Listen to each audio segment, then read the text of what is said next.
in the US, the hardest part is getting your first job. Once you have that first job or that foot in the door, from there, as long as you are smart enough, I think you are going to exponentially grow. It's a market where even if you're extremely talented, it's a coin toss. If someone gets a job or if someone doesn't, it's not that they are better than you or you are not as good. Literally right now, the market is in a manner that just be grateful that it worked out for you and kind of move on. Coming from India and you have spent a lot of time there, if you are not able to list out 5 people there where you spent majority of your life, it is going to be a hard journey for you to come and find 5 people here that you relate to. So be prepared for that. Now NIT or IITs or BITS, which are like premier institutes in India, they have a massive network here, right? One thing that a lot of us overlook, use your family networks. Okay, that is massive. Recruiting for consulting is extremely hard. You have to network extensively with all the firms. So based on what you know about your batch, are there certain fields that you recommend that were easier to get internships or jobs in versus the others? Like none of the fields have been spared this time. Consulting, which is traditionally a gold mine or a safe bet for international students, consulting has been one of the hardest hit sectors. I learned that if you want to make plans, you make plans and also try and put up a calendar invite so that it's in your mind, you don't forget it and people don't forget it. The worst market I've ever seen. There was literally, I would open LinkedIn, everything every day, and literally there would be 5-6 roles barely opening up. Hi everyone, I'm Priya from It's OKR and welcome back to our channel. And if you're new today, It's OKR is a content platform for South Asian immigrants and we aim to educate, entertain and empower them. Hi Darshil, how are you? I'm doing great. Thank you so much for having me. You've always helped a lot and it's a pleasure to be here. So for everyone who's listening, I'll give you a little bit about Darshil. I know I get a lot of DMs about job search. I'm recently graduating, how to find sponsorship. So here's with me Darshil today, who is from Gujarat. He recently graduated from CMU in May 2024 and has cracked a role at Microsoft. His journey hasn't been, congratulations Darshil, and his journey hasn't been easy because just to give you all the context, he is my brother's friend, so I kind of know him for a very long time and it's been full of rejections, job search, everything you guys DM me about, but he's been able to come out of it successfully. So I wanted to make sure that we cover super actionable tips that you can apply, and please don't lose hope, and hopefully after watching this video you will have a lot of confidence and you will learn a lot from Darshil. So appreciate you Darshil taking the time out. Thank you so much. Thank you. So Darshil, my first question to you is, I would love to understand your journey as a student in the US. So talk to me a little bit about how you decided to pursue masters in the US, why you chose to do that, and were you aware that the job market is going to be rough in the US, and did you still choose to make that decision? Talk to us through that process. Sure. So a brief background, I've got a bit of consulting experience in India, 2 years, and then I did 3 years in consumer tech, Zomato, Tata Click, Upgrad. So product manager, strategy roles. So I worked for about 5 years and I think I reached that ceiling where, you know that, okay, an MBA will help you go to the next level, where I was leading these senior leadership teams and all, but there was something missing. So I had a long-term plan that I want to do an MBA at some point in my career, and I felt that this was the right time. And right after COVID, especially when the markets were booming a lot, just after COVID pandemic, right? There was a lot of demand, less of supply. So I thought this is a good time as any to move to the US, because they were expecting the markets to shrink a bit. And what that means is that if during that time you're in school, it's great. So I moved to Tepper, the CMU's business school, and I had a focus on getting into programs that have a high affinity towards product management, data strategy, technology, presence in Silicon Valley. So that's how I kind of shortlisted my schools. Got through 2 or 3 of them, and Tepper was my first choice in that, which is where I ended up going. And yeah, I didn't expect the job market to be this bad. There was an expectation that when we entered school, and that is 2022 when I started school, we were going to face a recession because the COVID pandemic had kind of gone in the background. So all the hiring that had happened was going to come and slow down the markets. But the idea was that a recession lasts for about 1.5 to 2 years. But the recession never really fully came, nor never really fully went away. It just kind of stayed in a limbo of sorts. So it was a terrible market throughout. Even during my internship phase, it was very difficult to find a good internship. Luckily, I managed to get one at Wayfair through school and everything. So As a student, the journey was rewarding in terms of the academic experiences, but very challenging. And I had to learn a lot, like just about networking and just trying to figure things out. And just moving to US, I mean, your page has been extremely helpful. There are so many things that are relatable in that you all like think about, like, oh yeah, this happens to me every day. So yeah, just the typical immigrant journey about being a immigrant student here. Yes. That's how the experience was. So I am going to dive deeper into your internship journey as well and how that happened. But before we close with this question, my piece is knowing what you know about the current job market in the US. If there are students in India who are looking to pursue masters in the US, what advice would you have for them? Should they do it? Should they not do it? Or any other advice that you want to share? Yeah, I think my opinion is based on the fact that if you're planning to do a master's in the US, one, please have some sort of work experience before coming. That's my number one advice to people who are applying. There are a lot of good colleges, and they are like kind of easy to get into if you have the right GRE score and the right sort of background. What the struggle is, that's not the beginning of the struggle. The struggle is getting work after the program ends, right? So having some sort of work experience in India where you have worked at least for a couple of years just helps you get a job faster. You have some background. And I think also be very, just be mindful of the kind of programs you want to do. A lot of times, a lot of colleges also offer a lot of programs that are trending, that are kind of a mix of a few buzzwords, which is fine. They in a good market, all students who do masters will eventually land a job. In a bad market, it becomes really hard. So if your degree is something that's like a mixture of 4 or 5 things, very cross-functional, jack of all kind of degree, it becomes harder to land a job. Like the traditional degrees, sometimes in a market that is like really hard, they have a slightly, not easier, but it's just like they have a direct translation. Like, okay, this person does this person does this, right? So just be careful. Just don't take up a course in a college because it's fancy. Try and do your research about what are the numbers looking like for that course. What are your options out of that course? If the main one, if there's like a particular industry that you were targeting, if that's not going to happen, what are your alternatives? You want to evaluate that. So I think these 2 things become a critical factor. And third is also just from a financial standpoint, do not overburden yourself with big loans coming in this market right now. If you're not getting a scholarship, or if you are not sure of how your finances are going to play out, I think it's good to take a step and think about it. So I think these are the 3 big factors for evaluating. One is absolutely essential to have prior work experience in any industry. I'm not going to narrow down the industry. If you have worked for more than 2 years, that's great. It will definitely improve your chances massively.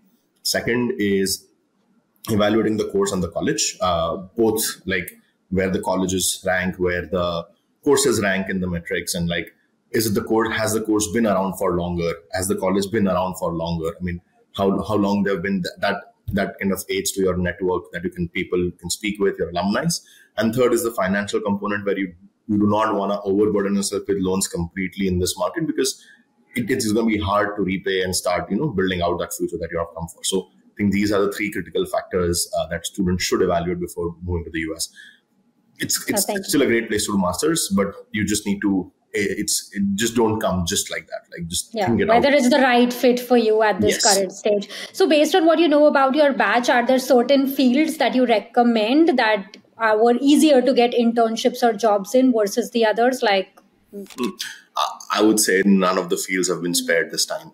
Consulting, which is traditionally a gold mine or a safe bet for international students, consulting has been one of the hardest hit sectors.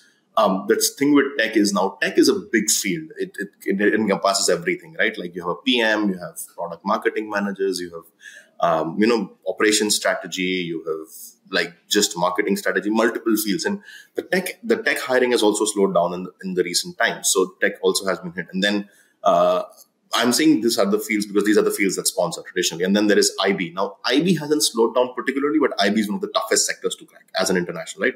Investment banking, venture capital, private equity. These are, because you need to have certain either prior experience or very strong financial knowledge or backgrounds to kind of crack these fields. So these are the three traditional fields that internationals mostly get into. And outside of that, if you look at CPG roles or leadership programs, I'm talking pure more Correct. post MBA roles, right? That's the field I was in. A lot of them don't sponsor. So traditionally, your three fields are consulting, tech, and IB, and in that as well, consulting and tech, the majority of the students. And it's just been really, really hard. The only thing I can say that kind of has sort of started helping people in the last few months is supply chain has really grown as a It's space. a very booming one. Yep. Yes, because a lot of after COVID pandemic, the disruptions of supply chain has forced a lot of companies to invest heavily in that aspect. So a lot of roles in the supply chain space have come up massively.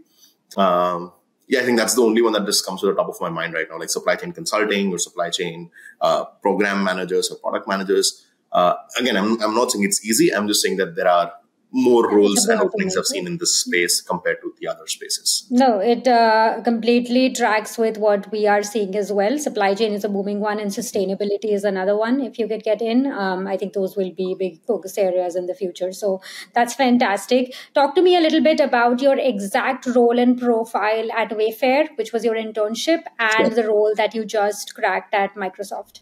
Sure. So at Wayfair, I was the MBA intern for marketing and strategy. I was working in their team called Perigold. So Perigold is the luxury brand of Wayfair. And I was doing analytics and marketing for them, helping them optimize some of the marketing strategies they were building out. So a very broad cross-functional role where I had to leverage a lot of data, speak with multiple stakeholders, design out strategic bases, and then kind of work with the product team to implement them out. It was a very good experience. So internship is generally for 10 weeks or 10 to 12 weeks. And the scope of the project is kind of in a manner that kind of at least you do the groundwork for that time being. So that was my internship with Wayfair. My role with Microsoft is going to be a product marketing manager, where I'm going to be working with the Azure team, which is their cloud-based product team. And I'm going to be working in a more of an ops strategy role where we're helping a lot of go-to-market strategies for the products. So that's my role in Microsoft. Got it. And if you knew what you know about the current job market in the US, would you have still chosen to do your MBA in the US? That's a very interesting question because I speak to a lot of MBA students back from my undergrad and a few of my colleagues who are doing. Where was your undergrad? So I did my undergrad from NIT Surat. That's where I met your brother. He's a very good friend. Given the fact that how I know the market is right now and whether I would do my MBA or not, it's a very tricky question. I would still have done my MBA. I personally had my goals or timeline set at after the 5 or 6 year work experience mark, I want to do my MBA. But I don't think that waiting another year could have harmed. For sure, the markets would definitely improve as per whatever the trends, macro and economic trends are looking to improve slightly. So the internship options would have been larger. Like our seniors had multiple offers, both in internship and in full time. We were just left with one or none, right? So from a timing standpoint, probably would have made sense to wait another year or probably come in a year earlier. Like the statistics for our batch were like comparable to the 2009 batch. So which is across all B schools and across all programs. So that was a bit challenging. But the thing is, like, if you get through, then the point is your earnings are in American dollars, which changes the fact that whatever you were making money prior to this role is going to be significantly higher. So that's always the risk you take. That's the trade-off you are coming for. If it pays off, it's great. It doesn't pay off, you can't really do anything because that's the risk you took in, right? Like, you moved in a market that was anyways tough. It was not that in India was doing, I had a great role in India, but the markets were getting tough in India as well. Everywhere there were layoffs happening from elite B schools, people who have done jobs. So the markets were tough globally. So whenever if the markets are not good, it's always a good strategy to kind of go into a school or upgrade yourself because anyways, you're not going to be like in the market. But You hope that when you That's are out, it's better. But if it isn't, then you yeah. can't do anything. No, I appreciate it. Thank you for sharing that. And I wanted to make sure that people understand this POV because it is not a general answer for anyone. It's about what's right for you and where it fits in Yeah, the journey. So, what's your financial situation? What kind of a risk taker are you? How are you able to navigate? What kind of a person you are? Because I think what you mentioned rightly is in the US, the hardest part is getting your first job. Once you exactly. have that first job or that foot in the door, from there, as long as you can communicate well, you know your job, and you are smart enough, I think you Exactly. are going to exponentially grow. But there are these three skills no matter what field you are in. You should know Absolutely. what the job is and do a great job. You should know how to communicate. You should know how to build up that network, and you're going to be fine. So let's come back to your journey. So you decided to pursue your master's. You land in the US, and it's your first day in the campus. Talk to me about your journey. Like, what were the feelings as an international student? What were your major shockers like? Or was it like, okay, I think I have enough information available online and nothing is as surprising to me anymore? So talk to me a little bit about what emotions you went through. Sure. So one of the things for me when I wanted to do my MBA was I was going to pick a top 15 school or nothing. I wasn't hell bent on doing my master's at any cost. I was in a really good job with the Tata Group. I wasn't looking to just come here for the sake of it. So I only applied to top 15 schools or nothing. And when eventually I got through, when you come here, the thing is, there's always a little bit of an imposter syndrome always when you meet other people who are equally talented who've made it to the batch. Because the acceptance rates are low in all these top programs. And again, in CMU, you are meeting people who are like from different backgrounds, had done some amazing things. There was a person I knew. He was a coach of Paralympic athletes who have won medals. And I'm like, it's just crazy, right? So there's always, the first thing is there's always an imposter syndrome of sorts like, hey, do I fit in here? Have I done well enough to just kind of be with all these smart people? Because you meet such incredible people. The second thing, I think, I have been to the US before. Like, I have family here, so I have been visiting since 2010. But I think coming as a tourist and coming to live here as a student, there are massive differences. I feel the same way. Yep. So, right. So I think from that aspect, I think my biggest culture shock always remains to date is how big the serving sizes are. It's just ridiculous. I can never finish. They give me like a glass of ice cream. I'm like, how am I going to finish this? I'm used to a scoop of ice cream. I always find that a bit of a challenge. And I think you end up walking a lot compared to India, right? Yeah. Like, just because A, cabs are expensive, B, there's public transport, and then there's a lot of walking element involved. So there's that. A lot of people may face struggles with, like doing things by themselves. I didn't. I had lived by myself. I enjoy cooking since a young age, so I never had that problem. But I think that's another thing. And I think my biggest learning as a student, especially living here, is you have to be very mindful of your calendars, right? I'll give you a very interesting anecdote. So I'm a chai person. I love making chai. And I loved calling people over for chai, like the Indian way, right? Like, you meet anyone, you tell people, hey, just come over for chai someday, right? Now, when I would speak to my Indian classmates, a lot of them would turn up. And then when I would speak to my non-Indian classmates, we would have this discussion and they'll be like, yeah, sure, I'll see you. And then they wouldn't turn up. And next day we would meet and I'm like, hey, what happened? And then like, hey, you didn't send me a calendar invite. And they would be like, no, that I didn't send the calendar invite. And I'd be like, why didn't they turn up? Because people like to kind of have things on the calendar because so many things are happening, right? So I learned that, like, if you want to make plans, you make plans and also try and put up a calendar invite so that it's in your mind, you don't forget it and people don't forget it. So that was a very interesting learning for me that, like, as time progressed, it wasn't a gradual realization. It took me a while to like start putting things like, if I've told someone something, I'll put it on the calendar. And especially in B school when there are so many things happening. Yeah.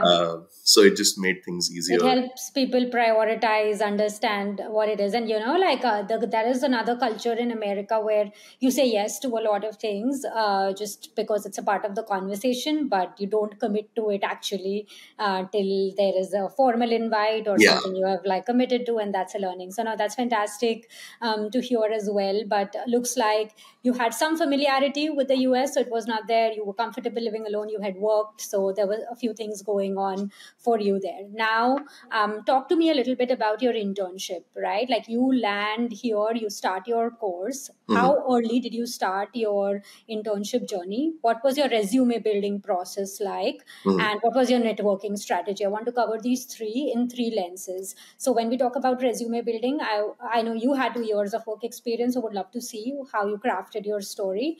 But if you had any tips for students who have no experience as well, I would love to hear that as well. So taking a step back, let's just talk about like how early did you start your internship and what was your resume building strategy?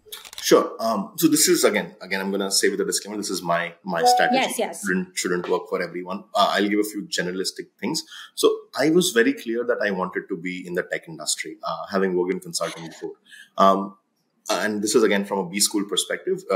Recruitment happens in cycles. So the first is the IB cycle, the investment banking folks. Next goes consulting, and then finally, there is no specific tech timeline. Tech kind of happens throughout the year, but the majority of the tech hirings tend to happen from January to March, right? So for me, the idea was to till January focus on A, building my network, and B, building my skills and resume. And then when Jan comes, I'll just go all out, right?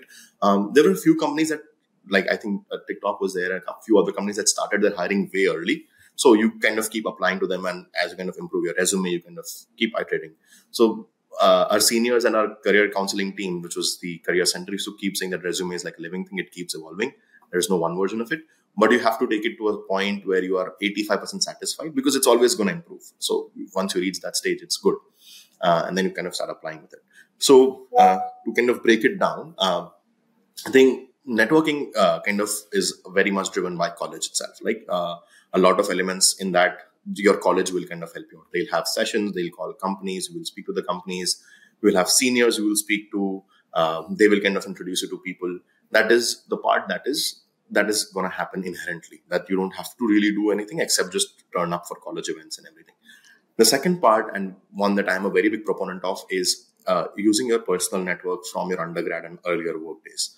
For me, it's helped massively. Now, NIT or IITs or BITS, which are like premier institutes in India, they have a massive network here, right? I have leveraged it heavily. My NIT network has stepped up massively. Like Vaibhav, he's my friend from NIT, and he'll put me in touch with you. Or other seniors who have already come here 4 or 5 years prior to me are in roles. They know people, they know someone. Similarly, I used to work in ZS and Tata Group. Both of them have very good feeders for B schools here. So that was in another network I tapped into. So I think you have to absolutely leverage your networks that you built in India over here.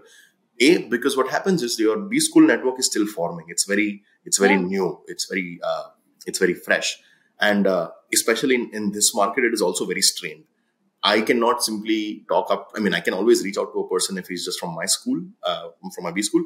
But if it's someone I've worked with before, or if it's someone from undergrad, I just feel the bonds are much more stronger because you've spent a longer time there compared to 2 years here. So those networks will equally come in handy. So I used everything. I used my school networks.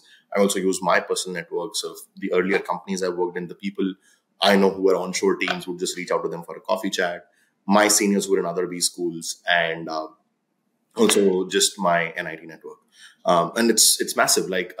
Just connecting to other people who are in other schools is also a very big factor. You don't know what every school has a different sort of programming going on, right? So I think you have to network extensively. That is a given. That's one thing you cannot escape from. Even though consulting has a direct correlation with networking and jobs, I think tech industry networking just gives you openings or knows what's happening where. Tech industry relies much more on the resume. Your resume gets picked, you go ahead. But knowing which company is hiring, what teams are hiring, or what's the way they're going forward, do you looking for a referral, are you looking for a direct drop? All of these things matter a lot. So I think that's why you should network for tech. The This is for the networking part. And the third part is the resume, which you asked. So for resume, One minute before we go into the resume, I just want to tap into the networking part. You had, and I can vouch for this. I think a lot of people reach out for like networking or resume, but I think whenever you reached out to me, I think you were very, very clear on this is what I'm looking for. This is where I need help, and this is where it is. So it's very easy for me to then kind of help you, or at least look at it and help with that. So I think I always say this, like, be very, very clear and intentional about what you're looking for. You had a good network, you came from a good school. Um, my question to you is, would you say most of your peers had a similar journey like yours in the B school? Like, did they have these rich networks as well from their schools, etc.? It's okay if you don't have visibility, but I am also trying to tap a little bit into networking. Like, if I am someone who's not from a great B school or a great undergrad school in India, and I don't have this network, then where do I get started? Yeah, that's a great question. I cannot speak for all of my classmates, but I did know a lot of them had fairly good networks. So the thing is that if you're coming to like a top 15 program, you have worked at some place that is really good, right? Like it's not, there is going to be either your undergrad or one of the workplaces. You're going to be either a big four consulting firm or a big like Indian tech firm or a big CPG firm. You've worked somewhere, so there is always that someone who can put you in touch with someone, right?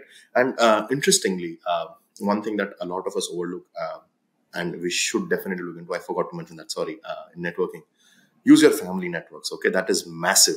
I have family here who've been here for a while. So my uncles and aunts, but they have done their business on. Their kids, who are my elder siblings, now they went to the schools that kind of we target, right? Their friends. So I spoke to a lot of my sister, she lives in New York. A lot of her friends went to B schools like Ross, went to like Columbia. I could get in touch with them just because why? She just said, hey, this is my cousin. He's coming. Can you speak to him? So never hesitate reaching out to your family. Similarly, like my brother-in-law, he works in Amex. This is my brother. He put me in touch with a couple of his buddies. There was another cousin I had in SF. Again, this is my family. It's like here. But I'm sure everyone has some sort of family here, and that family knows someone or the other who can put you in touch. So if you are here, also try and rely on your family networks. If you have family, that's also very important. And if you do not have a starting point, like you mentioned, I always think then... like talk to me about like you are in a B school. Let's operate from the fact that I don't have family. I am not from a great undergrad school, but I have somehow landed myself in a good B school. You mentioned that in these B schools, there are a lot of forums, opportunities, alumni network, etc. to begin with. What is, give me like an easy way to reach out to those seniors who if I'm facing imposter syndrome now, like I'm not sure if this is the right fit, like what advice would you give to that student in terms of just making that outreach, or should that outreach look like? I think you will always find someone from the batch above that you can relate to. I always had a couple of folks that were my go-to people. And also if you have applied to a good B school, there's an element of having networked with people before from the B school. So you've already spoken to a few folks when you are applying. They are a great starting point. And then the thing with networks is that sometimes, even if it's not your network, if someone lets you into their network, it becomes your network. So like I have a lot of friends. One of my closest friends went to IIT Delhi. And because we are such close friends, a lot of times he would just like pass on my resume. Like he connected me to his IIT network here. I'm not from IIT, but like, because I know him, right? So, and then he just passed it on. So it just becomes easier, right? Like to kind of, so try and find people who have an existing network and then kind of convince them or like leverage that network out. So that's fine. There's always people in your class you can like feel comfortable sharing this with. There'll be seniors you'll feel comfortable sharing this with. So that is, I think, the way to go ahead. If you feel that you do not have that good of a network, or if you are feeling an imposter syndrome, find the people that you feel you resonate with. And then from there, go on and leverage their networks and build on that. No, that's fantastic advice. And I say this all the time as well. Like, you're coming from India and you have spent a lot of time there. If you are not able to list out five people there where you spent majority of your life, it is going to be a hard journey for you to come and find five people here Absolutely. that you relate to. So be prepared for that. I'm not saying it's impossible, but the more you can try to put in the work in India and find someone who knows someone else, like I might not have family, but you might know a friend who might have family. So, take those learnings from Darshil's journey and try to map it back to where you are the most comfortable and have an opening point. Please, like I think I say this to everyone, like please just don't come to the US and be like, oh, I will stop. You can figure it out. Like that's how I came. That's a personality type, and if you are not that personality type, try to map out those few people who you would want to like reach out to and get their expertise. So thanks for sharing that on networking. I will come back to that when your job search journey. Okay, but before that, let's talk about resume, and then Hmm. we're going to talk about your Microsoft journey. So talk Sure. to me about resume building Yeah. and how you got started. Sure. I think every school when you enter has a resume template. Every school has their own, which is by and large similar. Similar. There are certain overlaps, key elements. So you will work with the career center. They'll help you build out a draft of the resume. There are two things I want to specifically talk about the resume here, right? One was told to me by my senior, and that was, I think, saved me invaluable time and a lot of mental stress. So the thing with resume is that it is the most important, but also the most abused document. Because what happens is people spend an extraordinary amount of time just trying to craft the perfect resume, which does not exist. You cannot get a perfect resume. You will have a really good resume that will work once it kind of reaches that stage, and after that you got to work on other things like networking and improving your other skills. So like I'll go into that part as well, right? So and the biggest culprit in this is that we end up asking people to review a resume all the time. Now what happens in this scenario is that especially if you're in a B school or if you're in a master's program, when you send me your resume and I send you my resume, even if it's a great resume, now I'll feel obliged to kind of, hey, I need to help this person. Let me try and find something that I can improve, right? Which may not be a big thing, right? Yeah. So this was an advice given to me by my second year. She's also at Microsoft right now. And she told me that, you know what, pick a committee of five people. That is your personal committee. That's it. You choose those five people. They can be any combination. A couple of seniors, a couple of people in the industry, if you know already in B school, someone who's mentored you. So I had, luckily for me, my mentor who kind of wrote a couple of my LORs and all is also moved just the year before me to the US. He was in Kellogg for his second master's, a person I've relied on immensely and he kind of guides me all the time. So that was great for me. That worked out. He was one of my people who look at my CV. There were two seniors. These two seniors were going into the industries I like. They had already secured internships and roles in these industries. There were two of them. One of them was assigned to me by one of the clubs I was in. So all clubs generally assign a mentor to you. And then I picked out a couple of folks from other schools who were there. So I had this committee of five people to whom I kept sharing my resume with, and they kept iterating and got it to a better stage. So the MCC, which is the Career Center, does one level of jobs. They get it to a really good stage, and then you work with seniors and all who kind of just iterate it out. If you kind of keep sending it to more and more people, it just gets like Yeah. everyone will keep sending, You and have you'll to just at stuck some in this point loop. know which is noise and kind of like cut through it. But no, this is super helpful. Are you good with me sharing your resume and your LinkedIn profile as well when I Sure, share this absolutely. video? Okay. So you guys will have that. And, it's been great because we covered the first part of this video, which was all about your journey as a student, how you decided to move to the US and what are the challenges you faced. The second part is now that we are talking about how you landed that internship, what was your resume building, networking strategy, and what that looked like. And then we'll now move to the third part where you have graduated and what was your journey to getting a job at Microsoft. But before we close this part two, I wanted to understand what was your timeline of securing the internship.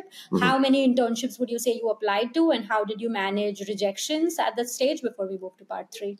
Yeah, so I got my internship around February. Wayfair had their standard process of taking B school interns.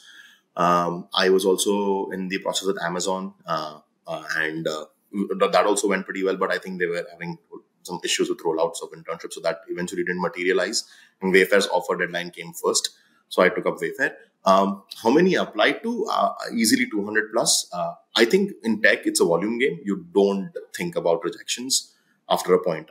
There were certain roles that every day we would wake up in the morning and be like, oh, we have got received 10 rejections from this company because we applied to 10 roles. Like, how many did you receive? It was like a fun thing we would discuss as classmates, right? So for tech, this is an advice I got from my seniors who were here before as well.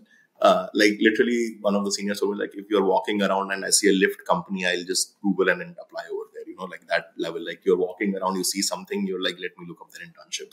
So I think in tech, it's a purely volume game. You want to pump out as many applications as possible and you hope that one lands. And there will be some that will be going through your college. The idea is to just ensure that you don't get burnt out. So which is why this is my personal take. Please don't generalize this. I refuse to apply I did resume drops for consulting, but I didn't network at all for consulting. Recruiting for consulting is extremely hard. You have to network extensively with all the firms. And that kind of happens over the whole of fall break of sorts, which is like August, September, October, November. And then once you've done that, and then to start again for tech, where you're getting rejections every day, it is mentally exhausting for people. I, thankfully, like in my committee, there were two folks, right? And one of them said, Darshil, don't have a FOMO. It's okay. Because it happens, right? You see your friends who are in consulting start getting interviews and job offers and you are like panicking and you're like, should I start doing this? You see them doing things. Don't. If you are clear, you should be very, very clear what you want to do. If you are clear you want to do tech, please enjoy. The school is a fun time. I had a great time. I traveled to Seattle. I traveled to SF. I had a blast in my fall. And then come January, my resume was ready. I had network. And then I went all out. So I wasn't burnt out when the tech time came. This was my personal call. But it totally depends on someone. If you want to warm up and do other interviews and you don't have that experience, go for it. But 200 plus applications, how many would you say that you you got interviews or calls for? I got 4 interview calls and I got 2. So that's fantastic. So 200 plus applications, 4 calls and 2 converts, and you chose 1. So that's fantastic to close your internship journey. Now you have graduated in May 2024, and it is not an easy market. And I'm sure there are many, many students right now who are still looking and they're figuring that out. So you have now graduated and you don't have an offer. So talk to me about your job search journey now. How many applications? What was your day? What was the most challenging part that you faced during this process? And how did you eventually come out of it? Sure. I think the post-graduation job search, just a disclaimer, like I'm genuinely, the first thing that I say is that I'm really grateful that it worked out. It's a market where even if you're extremely talented, it's a coin toss. You don't know what comes your way. So do not take personally. Like if someone gets a job or if someone doesn't, it's not that they are better than you or you are not as good.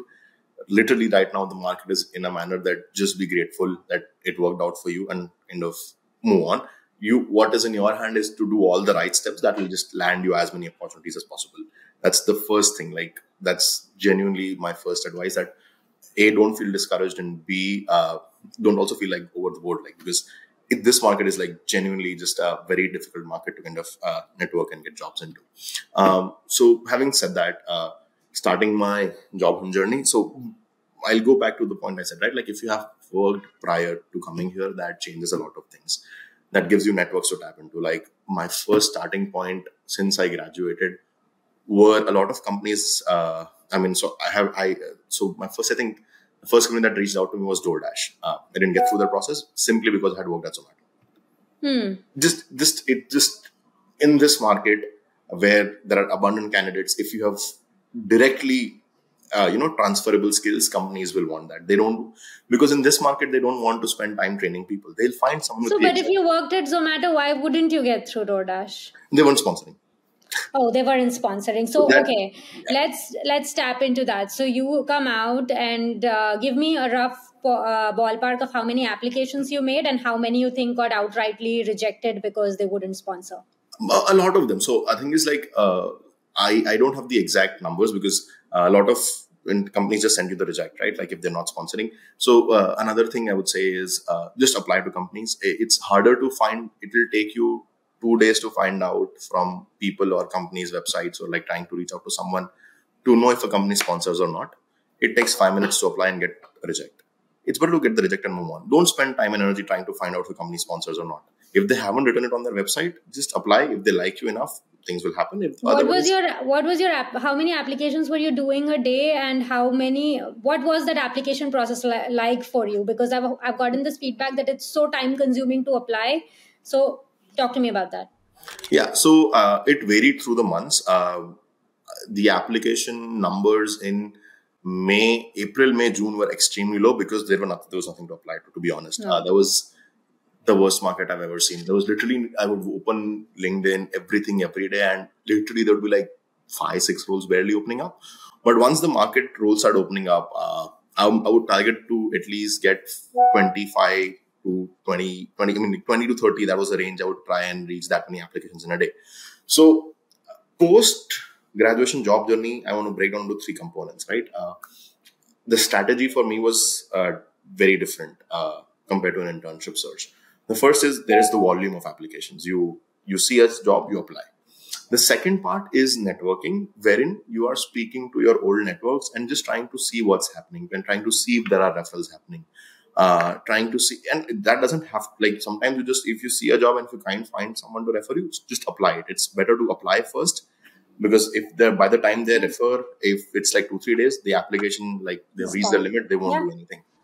So the second part is networking with people, and third is identifying companies that you think you have a good skill set fit with, and just trying really hard to spam all the recruiters. So this was a strategy that we got in one of the sessions that the school organized. There was a person from Meta who had come and spoken to us.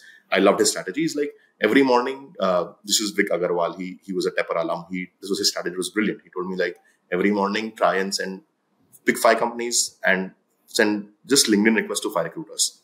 That's 25 requests you send in a day. Don't do anything else, because you cannot type a message for everyone. It will be exhausting. Keep doing this for like 2 weeks. By now, you've sent so many requests. Now, how many ever people accept, to them you send a message. And if out of them someone talks to you, great. So this way you are reducing your burnout point, because you are trying to get volume through lesser effort. So I did this with DoorDash because I felt I was very good with DoorDash and eBay. So I just spammed the recruiters. Apart from that, like, the companies I knew that were hiring, Walmart, Amazon, Microsoft, there's Google to an extent. So wherever there were limits, I would max out my limit. Every time I would see roles, I would find the roles that I feel I'm good enough, apply and get it done. And then also keep on volumatic applying throughout the process. So these were like 3 things I was doing to tackle it out. And I ended up eventually with all of a sudden in 5 processes. 2 of them came through referrals, 2 of them were inbound requests, and like 1 was a cold call, like cold apply. So fantastic. So inbound is fantastic. What did you say worked for you to get an inbound? What did you? I think just having a very up-to-date LinkedIn. Okay. You keep the resume points that are there in your resume, just put them on LinkedIn. Keep the open to work for recruiters on. Be like active, like try and comment to places that are hiring. So they were like, they were very specific. Again, like I said, if you have worked before, so the inbound were both for e-commerce roles. I have worked with Tata Click, have done Wayfair, so I have a strong e-commerce profile, right? So it comes back. Like, if you have worked before, you will always have a better shot of getting something. The 2 other roles came directly through referrals. I had like networked with an alum from my undergrad who was kind of recruiting for a role. He didn't go through. He had some other role that came up. So he sent my CV to them, and those people reached out. So this is not even a networking call where I'm like trying to ask, right? I just called him and say, hey, how is it going for you? Just be in touch with people. Like, if you are in this phase, talking to people continuously helps to 2 things. 1, it tells you are not alone in this boat. And 2, you never know what works out where, right? The idea is to just keep talking to people throughout this journey. You don't know who makes what connection, where, and things work out for you. Yeah, absolutely. I think even when I'll give you this example, like, so many people reach out to me for referrals and things like that. But if I actually know a team at my company who is hiring, it's very easy for me to be like, whatever you're applying for is not going to work, but this team I know is looking. Or if I just don't know, I can like very upfront tell you that I don't think these teams are hiring right now. So I think it's a better use of your time to like diversify your strategy. But I totally hear you on that. On that note, I have 3 questions for you. Number 1 is, what were those job sites you would say that people, like any recent graduate or people who are looking for a job, should spend time on? Was there one that gave you more conversions than the other? Like, what were your top 5 job search I sites? think for me, LinkedIn was like definitely number one. I also had a little bit specific interest. So Handshake has a few tech jobs. Didn't convert many from there, but that would like kind of give me some sort of another place to apply. I was also using, there's a tool called Simplify that just makes your application process very easy. So you want to use that. It's a Google extension that kind of helps you fill out forms faster. I was using that. And then there was like, I was really passionate about Boston. So I had this site called Built in Boston. One of my family members is just at Dutton. So it just like, you never know where you get information from, right? So I was using that to kind of apply to Boston based roles. I really like that city. So I think this was primarily like these 4 websites I was looking at. And then there would be definitely like once in a while, someone would organize, there would be some new aggregator coming up. There is no harm in putting your resume out there. You can just get it. There will be like these LinkedIn aggregators who will like, if you kind of comment on there, they'll send you a job posting newsletter every morning. So I think the idea is to diversify as much as possible. And I just want to come back to the point of talking to people. I think why that I personally feel it matters a lot is that when you are just cold call applying, which is a lot of the times the scenario, you don't feel a sense of progress, and it gets disheartening to continuously apply after a while. When you talk to someone and that someone says, hey, I know something, let me put your CV there. Inherently in your mind, you have a sense of progress. Even if it amounts to nothing, for that 1 week, you'll have an energy burst where you will end up applying a lot more. No, that's really fantastic. So you said this. Was there a job extension you used to ensure to ensure your resume was ATS friendly, or did you not care about that stuff? What's ATS friendly? So I think there are like these ATS friendly tools where your companies have ATS friendly tools to filter out applications. So they kind of match the keyword that they have posted the role to the keywords that are there in the resume. But clearly we can skip that topic because I don't think you were... No, I didn't use that. Simplify did give you like a resume match percentage. Oh, I think that's what it is. If it is giving you a resume match percentage, then it kind of... I didn't use it that much. Okay, I'm a contrarian on that. I just believe in volume. I think if you have key skills that are kind of translatable, just kind of stick to that. I had like, so there are different resume formats. There is like subset skill format. There is blah, blah, blah. Pick the one that you're comfortable with. See the one that makes most sense. And I think if there are enough keywords, so the role that I got into at Microsoft, it was very interesting. Like I didn't expect to get that role in terms of, I had applied at other roles which I thought I would be a better fit at. They felt this was my better fit. But the recruiter clearly asked me 2 very specific bullet points. So I'm like, okay, they read it, I guess. So I think once, or if you are in a recruiter round, or if anything, like in any of the big companies, they absolutely read it. So no, that's good to know on that. I want to just quickly get to your Microsoft journey as well. Talk to me about the process. Like, did you apply using, it was a referral, you applied to a website, you applied to a certain role, and that was not the right fit. So talk to me about that. Yeah. So with Microsoft, I think what happened was, one of my classmates got an interview call, and I asked him what happened, and he said it's a cold call. So then every morning, me and my another friend, so also again, I always have applying buddy or buddies, right? Like 2-3 people who are you're really close with, just to kind of vent out and kind of apply through things together, keep each other in check and everything. So he told me, every morning they're posting 5 roles or 10 roles. This was around May end, or like every 2-3 days they are posting roles. So I'm like, okay, let's do it. Every morning you'd wake up, you would filter by latest and then see where we applied. We just applied it, and both of us got calls actually. So this literally like posted 1 hour ago, 2 hours ago on the website, not on LinkedIn, but on the website for Microsoft. Same with Amazon. I was doing the same thing. So it was literally a cold call. Nothing like, I didn't network. I didn't have time. I saw that they had posted it in the morning and I applied. That's literally it.